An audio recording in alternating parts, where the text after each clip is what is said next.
Your Bible with you, and if you do, you might open to the book of 1 John. We'll be looking at 1 John here in just a moment.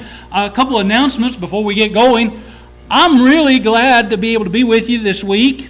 Really glad to run into Luke again. I met him just not too long ago. I guess we'd met before, didn't realize it.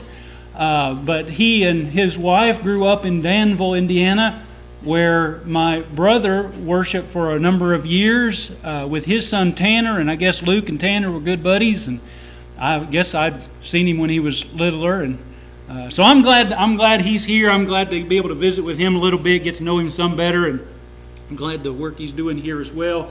I want to think with you for just a few moments this morning about 1 John. I've got this lesson, this message called My Beloved Children. I'm a family guy. I'm going to tell you that. I'm a family guy. I love my family. Whether it's my children or my nieces and nephews, my brothers and my sisters, my extended family. I'm a family guy. I love my family. And when I look at 1 John, there are a couple ways that John writes to the people that are dear and precious to him. Sometimes he will say, "My little children."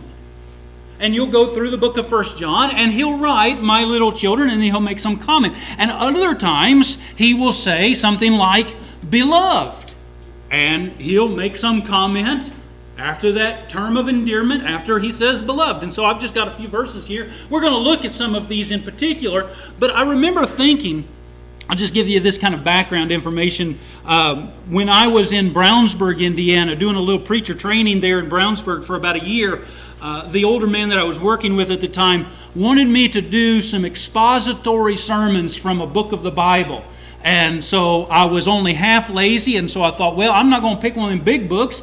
I'll pick a small book, but you can't make it too small. You can't pick one of those short ones like 2 John that's only got one chapter. So we'll go with 1 John. That'll be easy, 5 chapters. We can work through that in just a week or two, and it won't be too hard.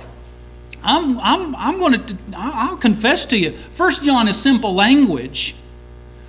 But it's difficult to outline. It is really challenging to get the point that John has, because he'll talk about this, and then he weaves in this over here, and then he has a third thing, and he goes back to the second thing, and then the third thing again, the first thing he pulls in. It's a spaghetti mess. And so I've worked on that for years and years. I think I've got a better handle on it now. But as I've worked on it throughout the years, these terms of endearment keep coming up, keep coming back. I keep thinking about it. Why does he say "my little children" in these verses, and he says "beloved" in these verses? Is there something about the message here that he says "children"? And is there something particular about the theme of the message that he has in these other comments, so he says "beloved"? And I will confess to you, I don't think it is. I really think that John simply uses these two terms and he alternates for variety's sake. Now, that is not to say that the Spirit is indistinct or that the Spirit is arbitrary. I don't think that's the case. But John is writing a letter. It is a personal letter. And sometimes our natural speech patterns, we'll say the same thing. We just vary it a little bit. And I think that that's what John's doing, and you can kind of go down through these verses, and it's not 100%, but more than just a few times, he just alternates back and forth. I really think it's the same term. He's just phrasing it in two different ways. And so the message of the sermon this morning is "my beloved children." It's the same message in all of these verses, "my beloved children." See, if I had one sermon to preach, I want it to be this one. If my children hear one sermon from me, I want them to hear this sermon.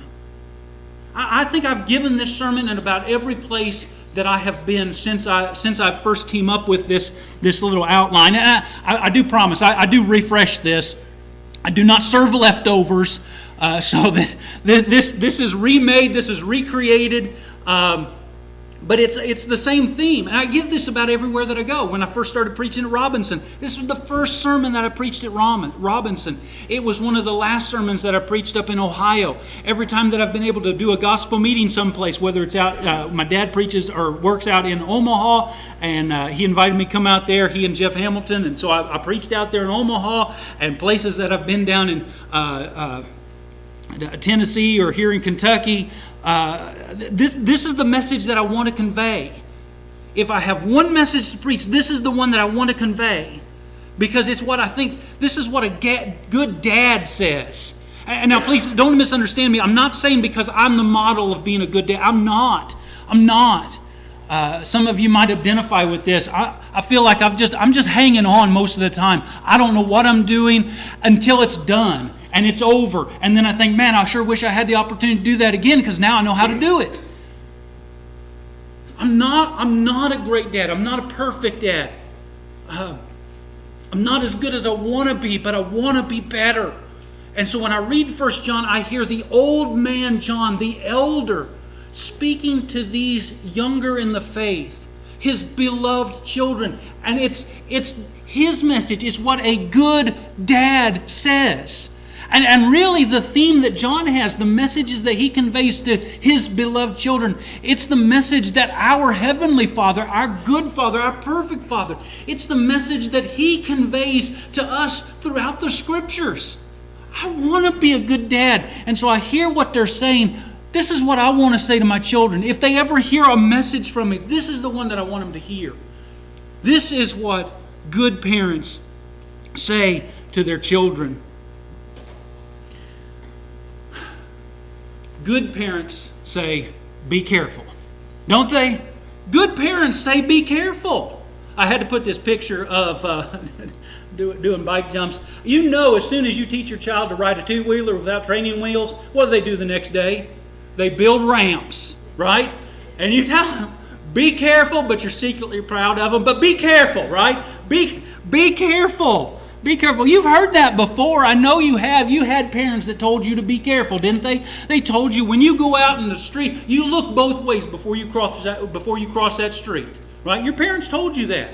And your parents told you things like, now you all be careful around the stove. I've got a gas range at home. But whether it's gas or it's an electric with burners or it's one of those scary ones that doesn't even have burners, it's a flat top. And you're supposed to look at the light bulb that tells you if the stove is still hot or not. How many children look at that light bulb? Be careful around the stove, right? Well, we've heard our parents say these kinds of things. We've heard our parents tell us, don't you mess with that neighbor's dog. When we lived up in Indianapolis when I was a boy, our backyard neighbor, they had two Dobermans. A couple single girls, I guess, lived over there. But they had these Doberman pinschers. And I can kind of remember my dad saying things like that. Don't you go mess with them dogs. That's okay, Dad. We're not going to mess with those dogs. They're scary looking. They were about as big as we were. No, don't go mess with those dogs. Be careful. You've heard your parents say that because that's what good parents say. Be careful. And look, isn't this what John is saying? Isn't this what the apostle is saying? Go to the book with me, if you will. Go to the book of 1 John. Go to the book of 1 John and read these few admonitions with me. This is 1 John chapter 3 and verse 7, where John says, here it is, little children, my beloved children, little children, make sure no one deceives you. The one who practices righteousness is righteous, just as he is righteous. What is he saying? Be careful. Or how about this next one? Over in the book of 1 John in chapter 4. 1 John chapter 4 and verse 1. Here's the other term, right? Beloved. But he says the same thing, doesn't he? Beloved, do not believe every spirit. Don't mess with those neighbor's dogs. Do not believe every spirit, but test the spirits to see whether they are from God, because many false prophets have gone out into the world. Good parents tell their children to be careful. And then notice the very last thing that John says in this letter. He says in verse 21 of chapter 5, little children, Guard yourselves from idols. It's what good parents say to their children.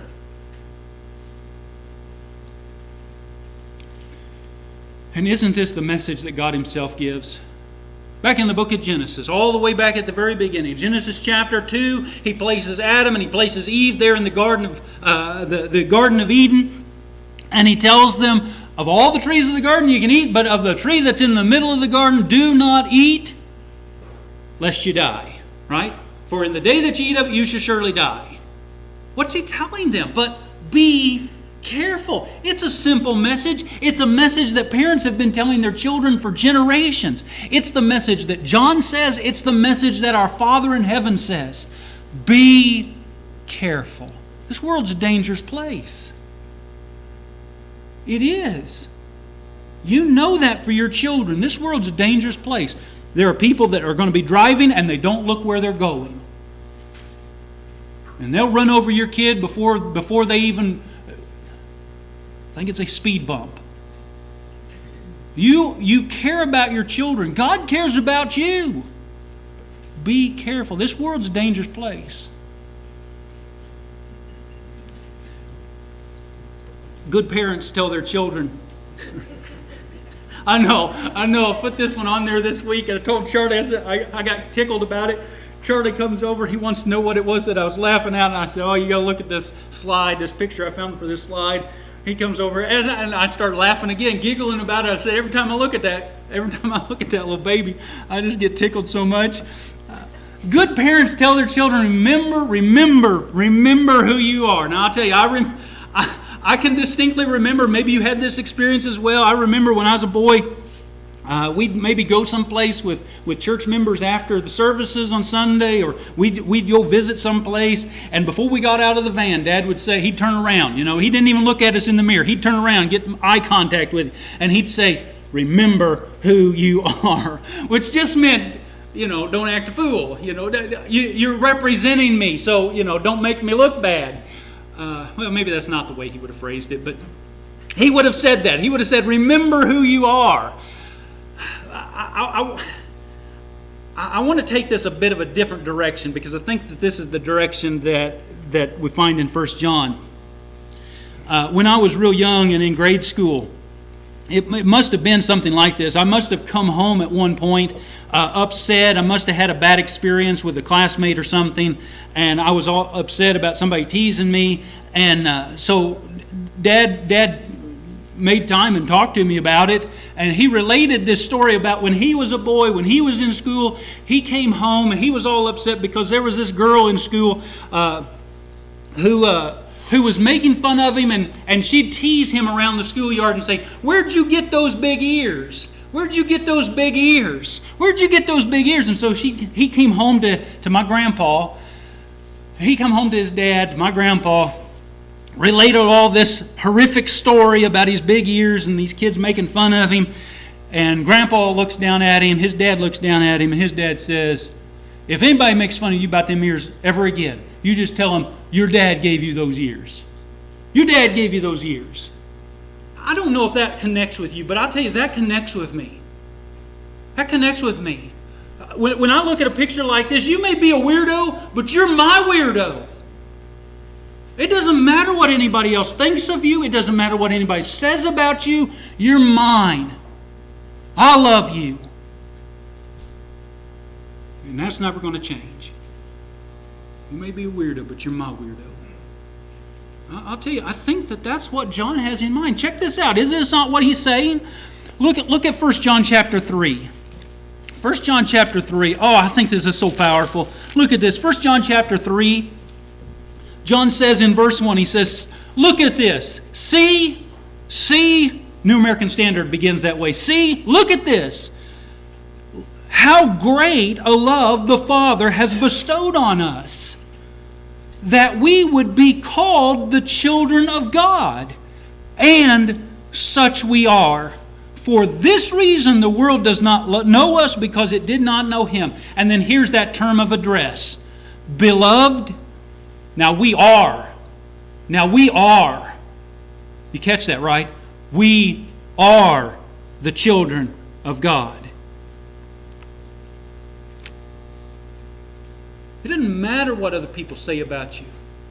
If you're God's, all that matters is what God says about you. You may be a weirdo, but you're my weirdo. Now, I know that there's a textual variant here, and depending on what translation you have, that phrase, "and such we are," but you may not have that in your translation. It does belong. It does belong, so these modern translations that have it have not added anything to God's Word. It does belong in the text. And I think it just punctuates what's being said there. But it is a textual variant, and there's a reason why it's missing in some manuscripts. But I'm going to illustrate, I think, what John has in mind. If you go back to the book of Galatians, there's 2 times where Paul uses this word, Abba, Father. Abba, Father. And you may have picked up from Bible classes or sermons or TV programs, you may have picked up in the past that Abba is the Aramaic word for father. And so doesn't it seem strange? Doesn't it seem strange that there are 2 places, one of them here is in Galatians, the other is in Romans, where Paul uses this phrase, Abba, but then he immediately translates it for us, Father. Why? Why does he say, if you translated this all into English, why does he say, Father, Father? There is a, and I think it's a misconception. There's a misconception that Abba means something akin to what little children refer to their dad as daddy. I don't think that that's the case. It is not this infant speak daddy. And I think I can demonstrate that here in the book of Galatians. Look at Galatians chapter 4. And I bring this up.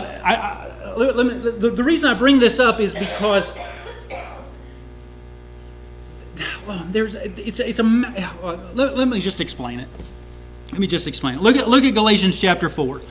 So here in Galatians, Paul is making a distinction between the Mosaic law and the law of Christ, that we're not under the law, but we're under grace. Chapter 4 and verse 1. Notice what he says. He says, and he's using the imagery here of Hagar and Sarah. Hagar bears Ishmael, Sarah bears the son of promise, Isaac. And so he's using these 2 women as examples. And he says, now I say, as long as the heir is a child, he's a minor, he does not differ at all from a slave.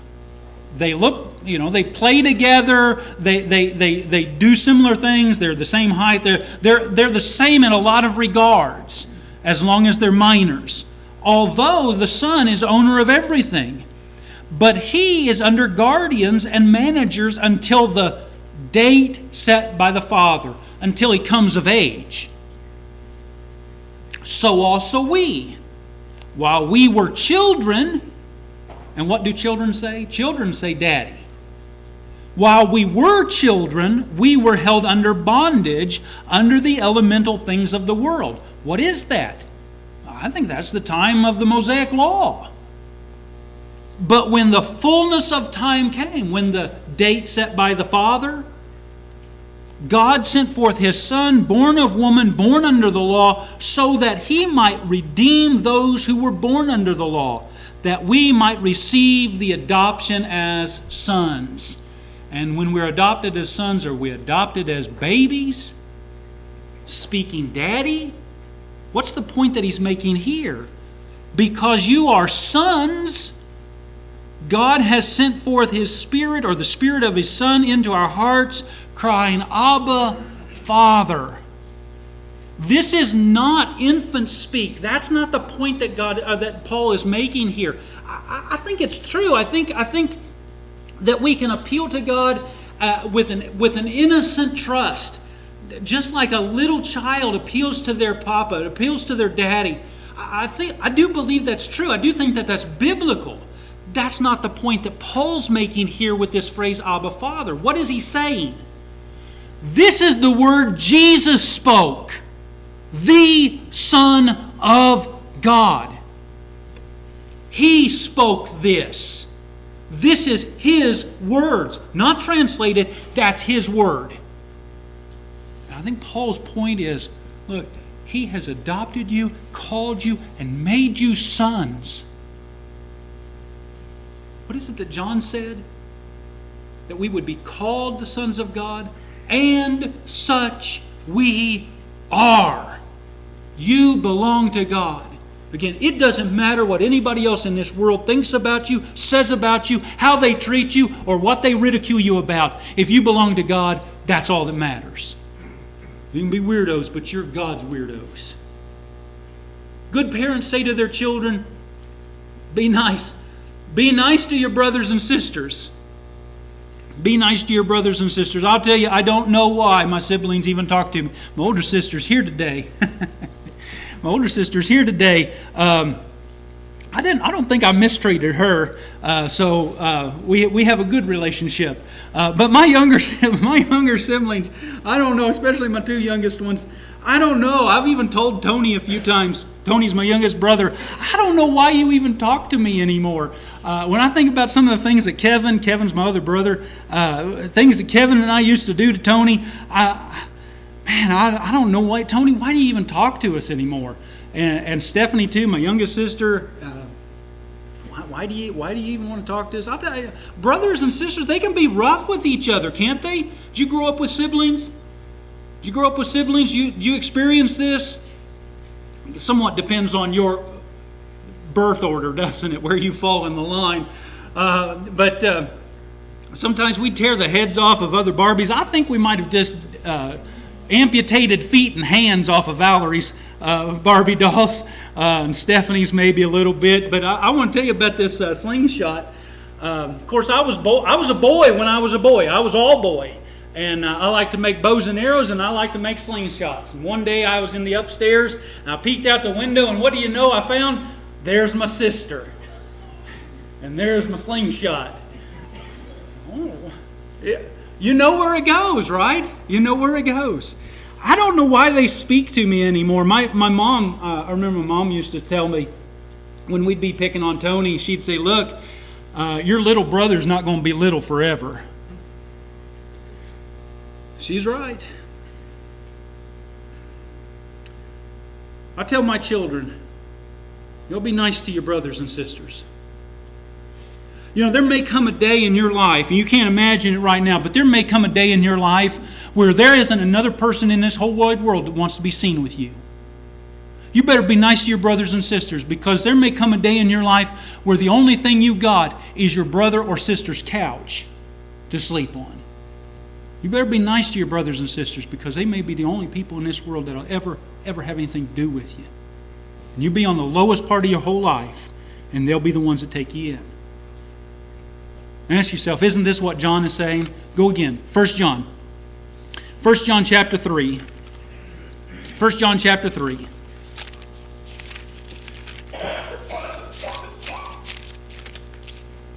First John chapter 3 and verse 18. 1 John chapter 3 and verse 18. Here's that term of endearment I was telling you about. Little children, let us not love with word or with tongue, but in deed and in truth. He says again in chapter 4 and verse 17, he says, Beloved, there's that other one, beloved, let us love one another, for love is from God, and everyone who loves is born of God and knows God. If you're going to be children of God, then you ought to love God's children.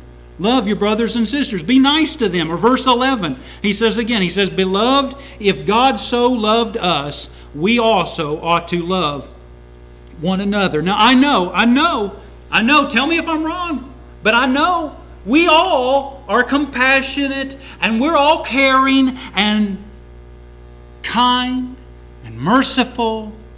I know, we're all loving, aren't we? I think about myself that way. You think about yourself like that, right? This is a caring church. This is a loving church. We're compassionate. We're merciful, right? Because that's the way we're supposed to be. I'm that way, right? I'll tell you what, I'd love to help care for my grandma. My grandmas are both passed. I'd love to be able to go over and visit Grandma, or I'd love to go over and visit Grandpa. I love my grandpas a little bit more.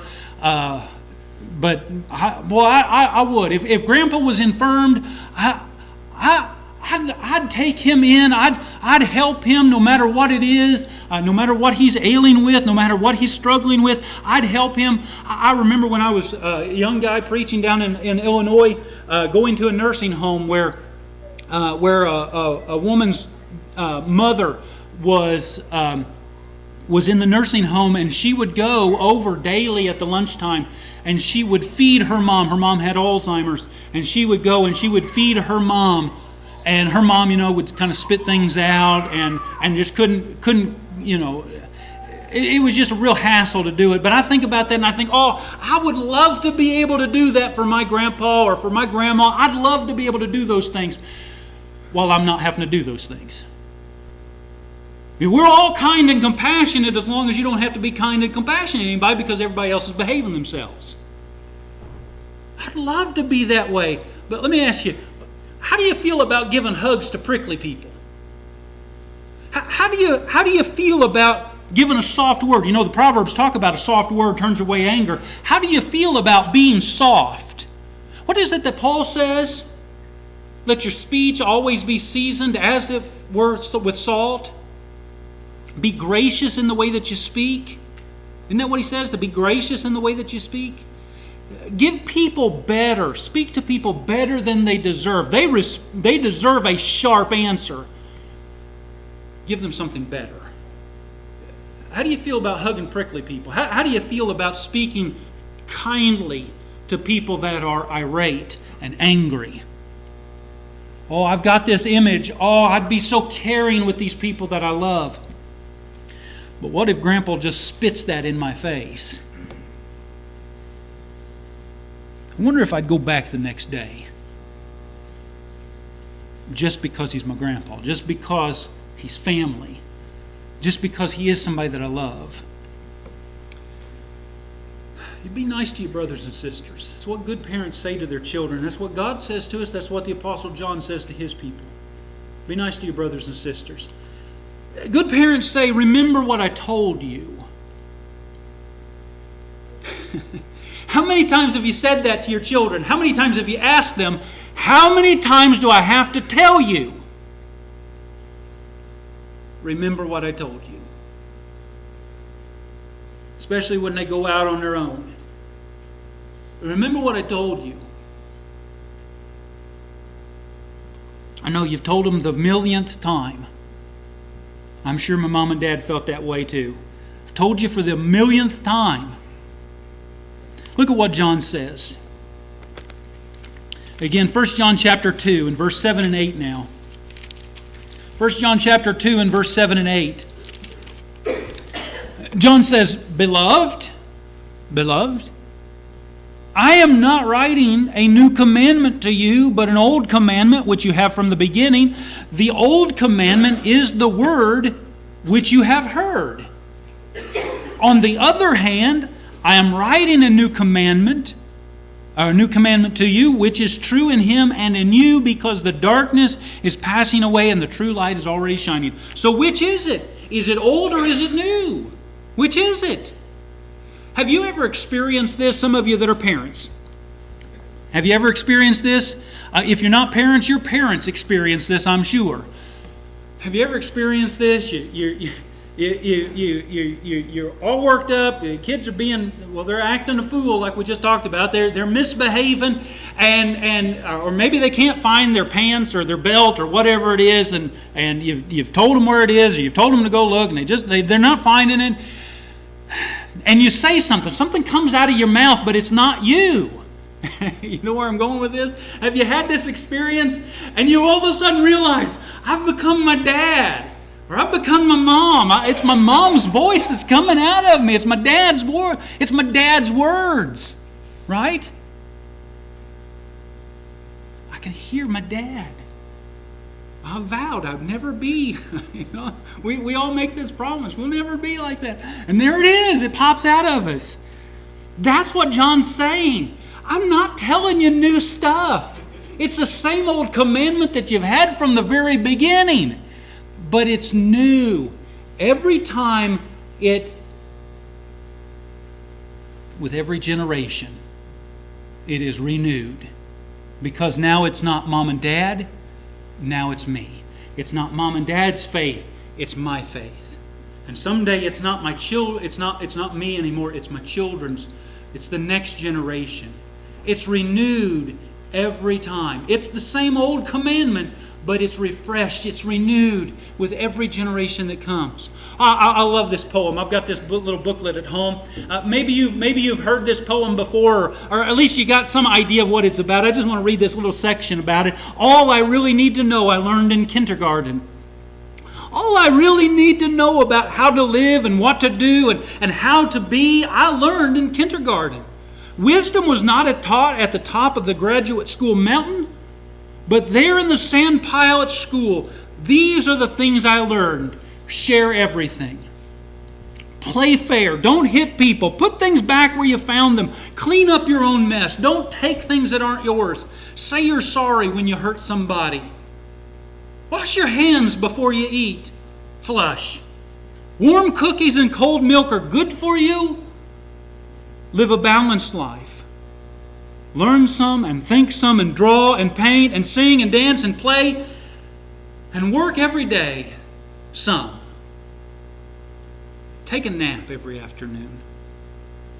When you go out into the world, watch out for traffic, hold hands, and stick together.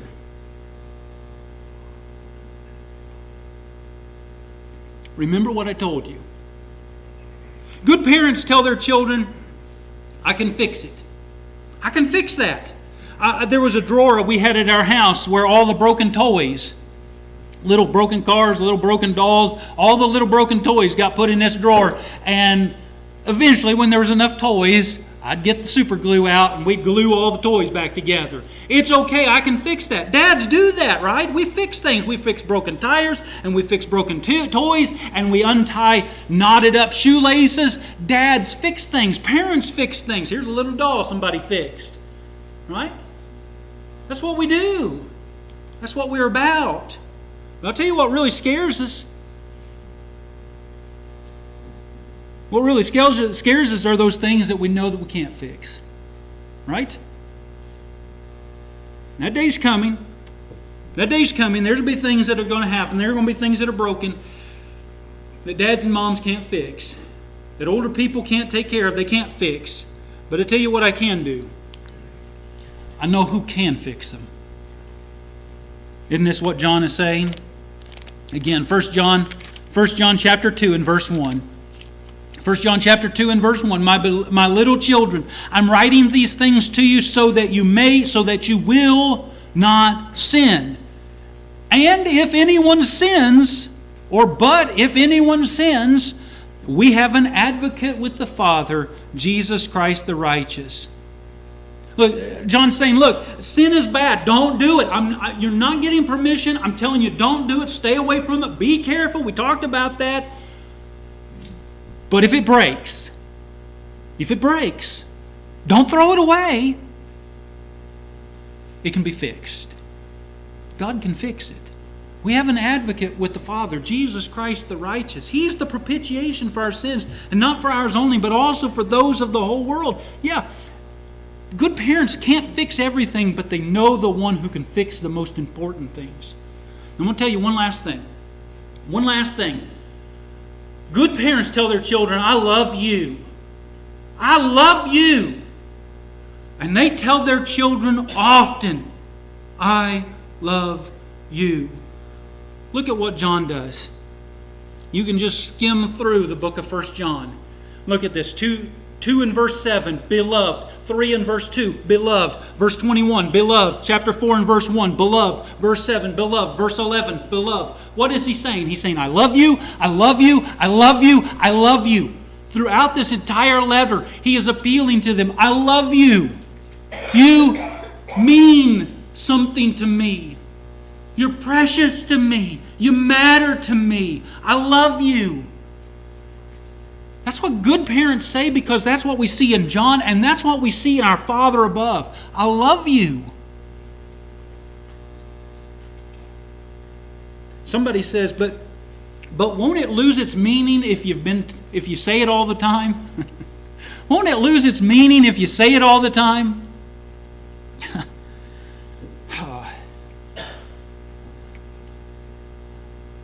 I don't know who you've been talking to if that's the way you feel. Listen, I've heard people say those words. I've heard people mouth those words, and I've known for a fact they didn't mean it. But it has not diminished in any way whatsoever the impact that it has when it comes from people that I know truly care. It's not the repetition that makes it meaningless. It's the lack of meaning that makes it meaningless. Listen,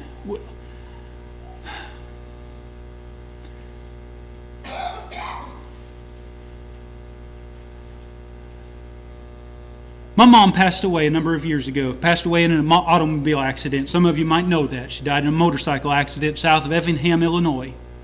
Dad and Mom had gone out, celebrate their anniversary, and celebrated her early. That was an odd thing, I guess, for Dad, and so they celebrated it early.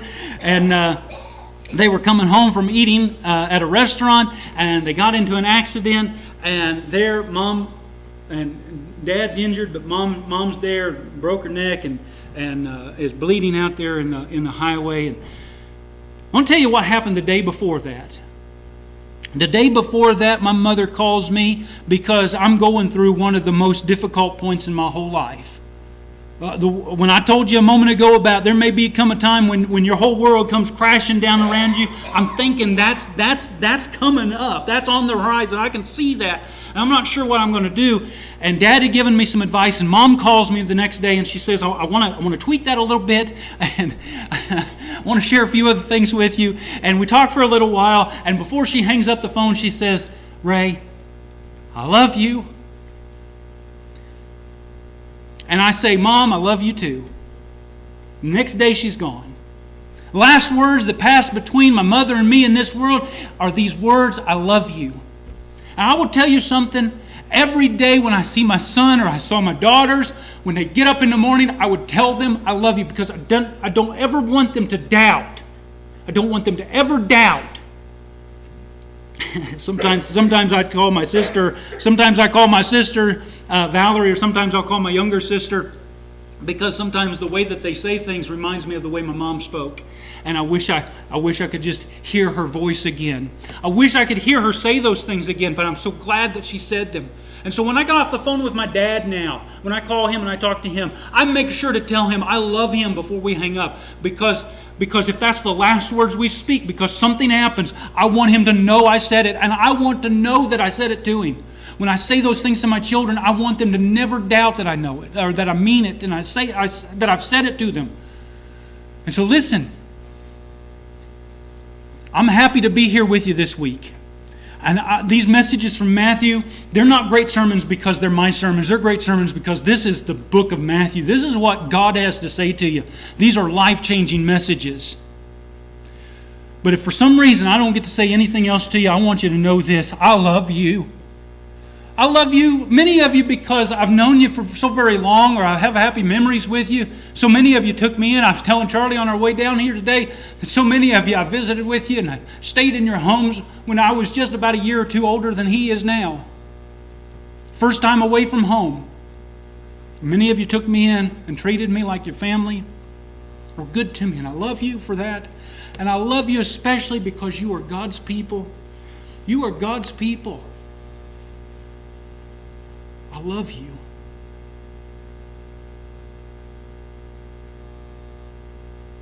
Our Father in heaven loves you. It doesn't lose its meaning the more you say it. It only loses its meaning when it's said by people that don't mean it.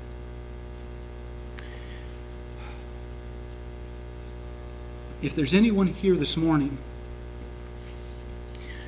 that sees their life coming apart from the sins that they have committed, listen, God can fix it. God can fix it.